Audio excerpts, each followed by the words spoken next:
Assalamu alaikum. Today I'm going to start new lecture how to learn English fluent. I brought 5 tips to learn English fluent. So first one, immerse yourself in the language. Sound yourself with English as much as possible. Watch movies, TV shows and videos in English. Listen to English music and podcasts. This expose help you get accustomed to the sounds. So it mean कि आप लोग अपनी English को बेहतर करने के लिए सबसे ज़्यादा आप लोग को मूवी देखनी चाहिए, टीवी शोज देखने चाहिए, वीडियो देखने चाहिए और आप लोग को म्यूजिक सुनने चाहिए। इससे आप लोग अपनी इंग्लिश को बेहतर कर सकते हैं, क्योंकि इंग्लिश को बेहतर करने के लिए सबसे इम्पोर्टेंट है आपकी लिसनिंग। जितना आप लोग ज्यादा लिसन करोगे उतना ही ज्यादा आप लोग अच्छा कम्युनिकेशन कर सकोगे। Practice speaking regularly. Don't be afraid to practice speaking even if you make mistakes. जब भी आप इंग्लिश सीखना चाहते हो तो नेवर अफ्रेड टू प्रैक्टिस। कभी भी डरे नहीं बोलने में।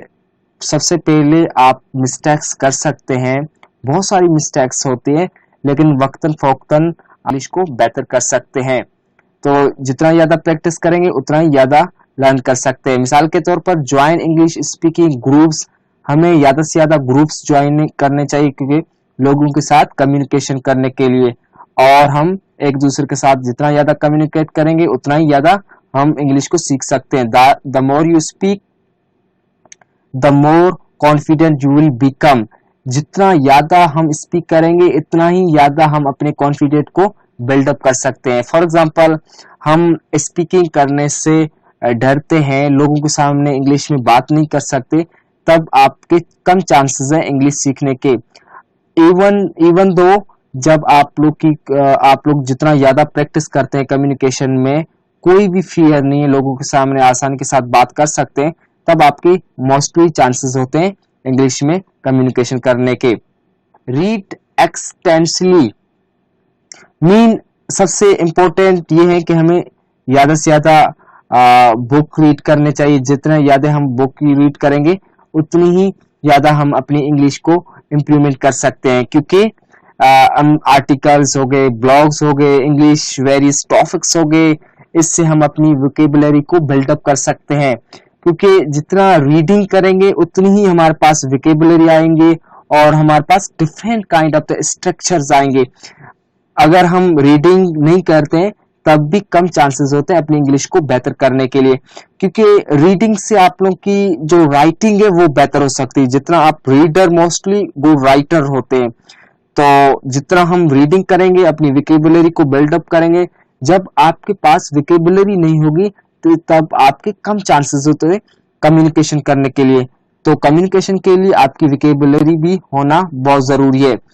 तो work on pronunciation and listening skills कि हम अपनी आवाज को बेहतर करने के लिए भी हमें तवज्जो होनी चाहिए। किस तरह वर्डों की प्रोनाउंसिएशन हम करते हैं, हम वर्डों को किस तरह स्ट्रेस देते हैं, तो ये भी हमारे लिए बहुत ही इम्पोर्टेंट है। क्योंकि जितना हम अपने प्रोनाउंसिएशन पे काम करेंगे उतने ही अपनी इंग्लिश को बेहतर कर सकते हैं।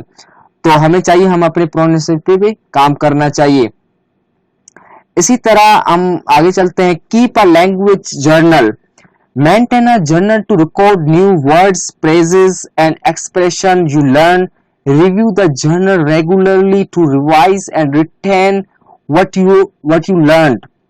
जो कुछ आप सीखते आ रहे हो डेली बेसिस पे, इसको रिकॉर्ड करते जाए। एक डायरी लें, उसमें न्यू वर्ड्स हो, न्यू फ्रेजेस हो, एक्सप्रेशन वो होते हैं जो वर्ड को किस तरह एक्सप्रेस करते हैं मुख्तलिफ साउंड्स के जरिए। उनको आप क्या करें, रेगुलरली डायरी में नोट करते जाएं। और जब आप इसको नोट करेंगे तो आप इनको आसानी के साथ क्या कर सकते हैं, रिवाइज कर सकते हैं। जब हम किसी भी चीज को नोट करते हैं तब आसानी के साथ रिवाइज कर सकते हैं और उसको आसानी के साथ रिटेन कर सकते हैं what you learn in the previous lectures. तो जितना ज्यादा हो सके उतनी प्रैक्टिस करें कम्युनिकेशन में, एक दिन आप जरूर इंग्लिश में कम्युनिकेशन कर सकोगे। Thank you for watching this video, see you इंशाल्लाह नेक्स्ट वीडियो।